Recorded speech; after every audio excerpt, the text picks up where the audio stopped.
저희가 모셔봤습니다. 말 그대로 이제 전문가 오브 전문가, 캡틴 오브 캡틴. 끝판왕 중에 끝판왕이라고 생각하면 될 것 같습니다. 깜짝 놀랄 준비하시고요.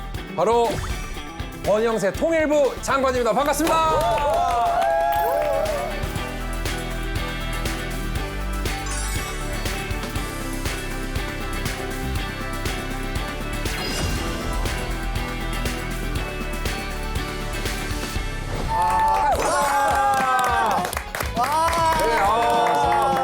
저희가 통일 클래스를 하면서 정말 클래스 있게 마지막에 이렇게 통일부 장관님을 모시고 강연을 들을지는 아마 꿈에도 다들 모르셨을 것 같아요. 오늘 얘기를 들어보니까 뭐 다 대단하신 분들이 나온 것 같아요. 네. 그래서 통일이라는 게 굉장히 딱딱한 주제일 수도 있는데 네. 이렇게 어떤 면에서 좀 수다 풀어놓듯이 네. 그런 식으로 통일의 얘기를 계속해서 지금 오랜 시간 동안 들은 걸로 알고 있는데 네. 좀 많이 이렇게 도움이 되셨나 모르겠습니다. 너무 도움되고 있습니다. 네. 자, 오늘은 제가 네. 그 대북 정책과 통일 정책을 책임지는 장관으로서 다른 한편으로는 통일을 꿈꾸는 대한민국 국민의 한 사람으로서 저 혼자 설명을 드리는 게 아니라 여러분하고 고민하고 소통하는 그런 시간이 되기를 바라겠습니다. 너무 좋습니다. 이 통일에 대한 실질적인 어떻게 보면 고민과 미래 비전을 들을 수 있는 통일 클래스 마지막 클래스가 되지 않을까 하는 생각이 들면서 과연 그래서 장관님이 가지고 오신 주제는 무엇일지 굉장히 궁금합니다. 주제, 키워드. 네. 예. 네, 이렇게. 이어달리기. 이어달리기? 예. 이어달리기 하면 이게 또 바톤 터치가 있잖아요. 그러니까 바톤 호흡, 터치. 이 남북 간의 호흡 뭐 이런 것들이 아닐까 이런 생각 들기도 하는데. 저는 그리고- 또 속도 이런 거 생각나는데요. 그래서 마음이 급해가지고 막 치고 나가면 이길 수가 없잖아요. 비슷한 속도로 달려가야 맞아요, 된다는 맞아요. 그런 얘기가 아닐까. 그 전체적으로 굉장히 중요한 말씀들을 하셨는데 그 네. 중에 답이 있는 것 같아요. 그래요? 예. 대북 정책의 경우에는 보수 정권이냐 진보 정권이냐에 따라서 방향성이 크게 달라지고 정책이 크게 바뀌기도 했습니다. 그러다 보니까 이전 정부의 합의가 무시되는 경우도 있었고요. 이래서는 남북 간의 신뢰가 쌓이기가 어렵겠죠. 저는 그래서 역대 정부에서 이룬 남북 간 합의 정신을 존중하면서 그 성과를 이어받아서 발전시키자는 것이 중요하다고 생각을 합니다. 단거리만 반복하면서 속도와 성과에만 치우치기보다는 꾸준하고 일관된 이어달리기를 하는 것이 네. 통일 대한민국의 미래로 전진해 나갈 수 있는 그런 길이 아닐까 해서 오늘의 강연 키워드는 이어달리기로 정해봤습니다. 먼저 제가 여쭤보고 싶은 게 있는데요. 우리 국민들은 과연 통일이나 통일 정책에 대해서 어떤 생각을 갖고 있는지, 어떤 궁금증을 갖고 있는지 이 자리에 빅데이터 전문가가 계시니까 네. 한번 들어보고 싶습니다. 좋습니다. 아니 통일 관련 끝판왕 앞에서 제가 지금 이걸 하려니까 엄청 긴장이 돼서 제가 오늘 데이터를 좀 여러 가지를 한번 뽑아왔는데요.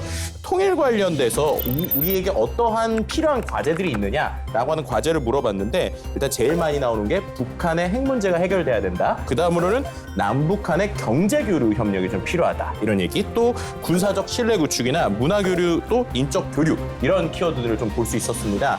좀 흥미로운 패턴이 하나 있었어요. 네. 통일 정책과 관련해서 최근 1년간의 검색 추이를 봤는데 2022년 11월 14일 날 그 11월 14일 있던 그 한 주간에 갑자기 검색량이 급증한 거예요. 왜 그런가 찾아봤더니 그때 통일부에서 이제 정부의 비핵화 로드맵 및 담대한 구상에 대한 이행을 이제 이야기하겠다라고 하는 뭐 보도자나 여러 가지 것들이 나왔거든요. 그 외에 또 한 번 급상승했던 게 2022년 11월 3일 날이에요. 근데 그날 왜 검색량이 증가했는지 봤더니 그날 이제 북한이 ICBM 또는 뭐 대륙간 탄도미사일 발사했다. 뭐 이러한 이야기들 때문에 좀 화제가 됐습니다. 역시 빅데이터 전문가라서 네. 그 여론의 흐름에 대해서 아주 잘 설명을 해주십니다. 네. 그러니까 큰 관심을 사람들이 갖고 있지는 않은 것 같은 생각이 많이 들어요. 저 같은 경우에도 최근에 뭐 울릉도의 공습 경보 뭐 울리고 막 이랬던 것들이 사실 예전에 굉장히 무섭게 다가올 수 있는 건데 그냥 뭐 특별한 일 아니겠지 하고 넘어가게 되는 게 좀 있었던 것 같아요. 저도 맨 처음에 한국 이제 2004년에 왔었는데 2006년에 이제 아시다시피 핵 개발도 했었고 다음 이제 영평도 사건들도 있었는데 이제 부모님들이 그때 자꾸 연락을 했어요. 또 무슨 일이 있어도 괜찮아? 그래 맞아. 저도 엄마 진짜 아무것도 없어요 했는데 이제 제 부모님들도 저도 엄마 진짜 아무것도 없어요 했는데 이제 제 부모님들도 북한이 뭘 해도 관심 없어졌어요. 이제는 네. 이제는 부모님들 관심이 없어요. 거기까지 영향력이. 네. 좀 너무 일상화되니까 맞아요. 관심이 없어지는 게 사실은 문제예요. 맞아. 그게 뭐야? 그 통일에 대한 방향을 제시하는 것이 바로 통일부가 아닌가 생각합니다. 그래서 오늘은 통일의 방향에 대한 구체적인 얘기를 해볼까 합니다. 네. 그러면 고영세 장관님과 함께 통일에 대해서 깊숙이 또 알아보는 시간을 갖도록 하겠습니다. 통일 클래스 마지막 강연을 시작하겠습니다.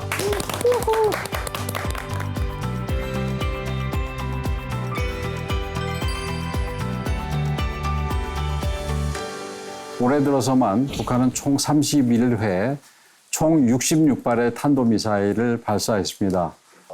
게다가 지난 9월에는 핵무력 정책법을 제정했고 10월에는 핵 전략 무력 운용 공간의 확대 등을 언급하면서 우리에 대한 직접적인 핵 위협까지 하는 상황입니다. 여러 가지 이유들이 있겠지만 가장 큰 이유가 뭔지를 살펴보면 역시 북한 내부의 어려움을 타개하려는 걸로 보입니다. 2017년 이후 국제사회의 대북 제재가 강화되면서 경제 봉쇄의 효과가 상당히 누적된 상황이고 거기에 최근 2, 3년간은 코로나로 인한 국경 봉쇄까지 더해지면서 대외 무역이 급감하고 원 부자재 문제가 심화됐습니다.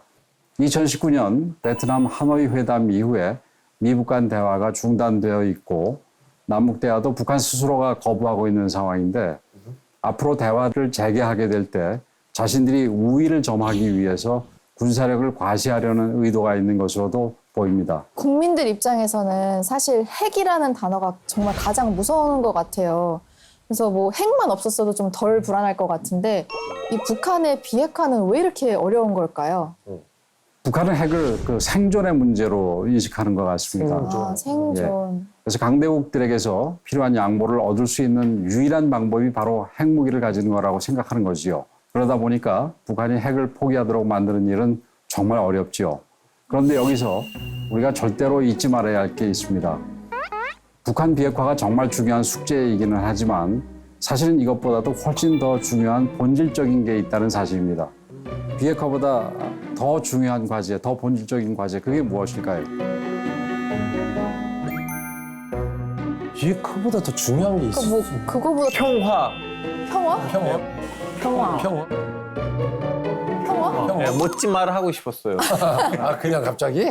아, 예. 프로그램 이름이 또 통일 클래스라는 게 뭔가 힌트를 줄 수 있는 부분일까요? 바로 맞습니다. 아, 그래요? 그러네. 예, 사실은 그 통일이 비핵화보다 훨씬 더 중요한 겁니다. 비핵화를 해서 한반도의 평화를 확보해야 되지만 궁극적으로는 그 평화가 통일이 돼야지 확보가 될 수가 있습니다. 네. 그래서 비핵화는 하나의 과정이지 궁극적인 목표는 아닙니다. 비핵화에만 너무 집중하다 보면 정책이 경직될 수밖에 없는데 예를 들면 북한이 완전히 핵을 포기하지 않는 한 모든 남북 관계를 단절해야 한다는 식의 접근은 문제가 있습니다. 솔직히 말하자면 저도 외교를 전공하는 사람으로서 이런 방식을 생각한 적이 없었거든요. 너무나 비핵화에 우리는 집중하다 보니까 비핵화는 사실은 뭐 목표 아니고 과정이잖아요. 그런데 사실 좀 실질적이고 유연하게 비핵화를 이끌어낸다라는 말이 좋은 말인데 이게 어떻게 가능할까? 되게 어렵지 않나? 이런 생각이 들기도 해요. 예. 물론 굉장히 어려운 일입니다. 그러나 분명히 방법은 있습니다. 바로 꾸준히 일관되고 연속적인 통일 정책을 펼쳐나가는 것입니다. 그런데 이게 말은 쉬운데 사실 실천이 참 어려운 과제라는 부분에 대해서는 뭐 전적으로 동의합니다. 네. 도발에 대해서는 당연히 강력하게 대응을 하더라도 통일 정책의 원칙과 방향을 굳건하게 지키는 게 더 중요합니다.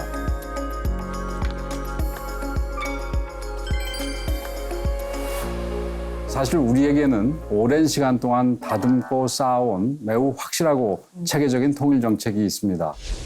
80년대 민족화합 민주통일 한민족 공동체 통일 방안을 거쳐서 94년 이후 우리 공식 통일 방안은 민족 공동체 통일 방안입니다.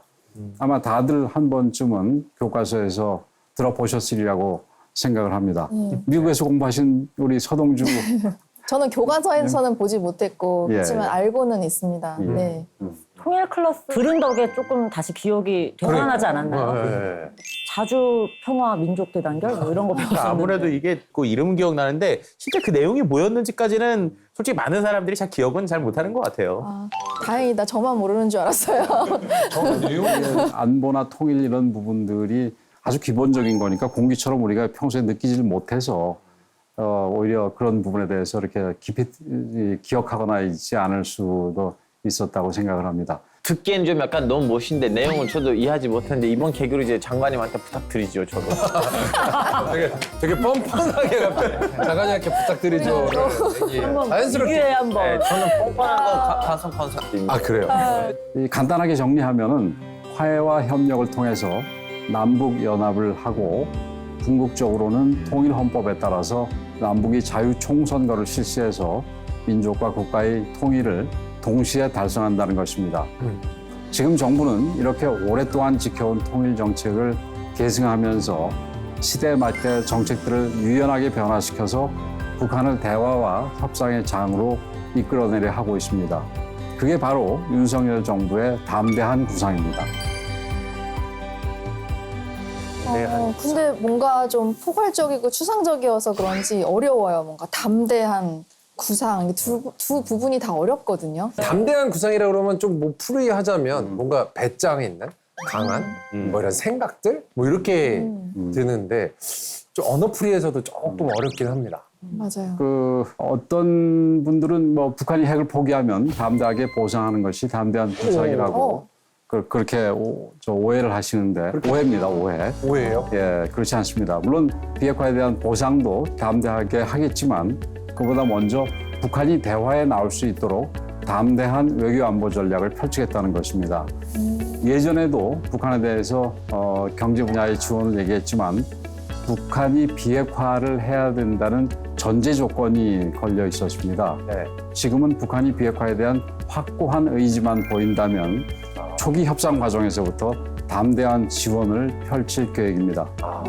북한의 지하 자원과 민생 물품을 교환하는 한반도 자원 식량 교환 프로그램, 보건, 의료, 식수, 위생, 산림 분야의 민생 사업 등을 비핵화 이전이라도 먼저 추진하겠다는 방안입니다. 즉 협상과 지원 및 협력의 상응 조치를 동시적, 단계적으로 추진해 나가겠다는 구상인데 좀 이해가 아직도 좀 어려우신가요? 확실히 좀 유연하다라는 느낌이 예. 들긴 드네요. 과거 어느 정부보다도 전향적인 정책이라고 할 수 있고 동시에 매우 구체적이고 실질적인 방안을 담고 있습니다. 무엇보다 완전히 핵을 없애야만 지원하겠다는 조건 대신 비핵화 초기 협상 과정부터 경제 지원 조치를 적극 강구한다는 점에서 과감하고 포괄적인 그런 제안입니다. 일단은 얘기를 하다 보면은 북한의 입장도 결국은 우리와 뜻을 같이 할 수도 있다는 어떤 그런 부분도 담대하다고 볼 수도 있는 걸까요? 같이 대화를 함으로써 이끌어낼 수 있을 것이다. 그렇죠. 이게 지금 북한하고 지금 사실 우리 남쪽 대한민국하고는 신뢰가 완전히 형성이 돼 있지 않기 때문에 굉장히 그 뭐라 그럴까요? 좀 인색하게 가는데 네. 그 담대한 구상의 경우에 있어서는 북한이 이 비핵화의 의지만 확실하게 보인다면은 그 우리가 먼저 이렇게 지원을 과감하게 해줌으로써 오히려 신뢰를 쌓아갈 수 있도록 만든다 이런 부분에서 과거 정책보다도 더 대담하고 또 적극적인 정책이라고 이렇게 설명할 수 있을 것 같습니다. 제 느낌은 약간 통 큰 구상에 가깝다 이런 생각도 드네요. 먼저 우리가 마음의 문을 열 테니 언제든 와서 한번 얘기해보자 이런 느낌에 가깝다고 이해할 수 있을까요? 원래 좀 통이 크려면은 좀 담대한 사람이래야지 클 수가 있지 않습니까? 맞습니다.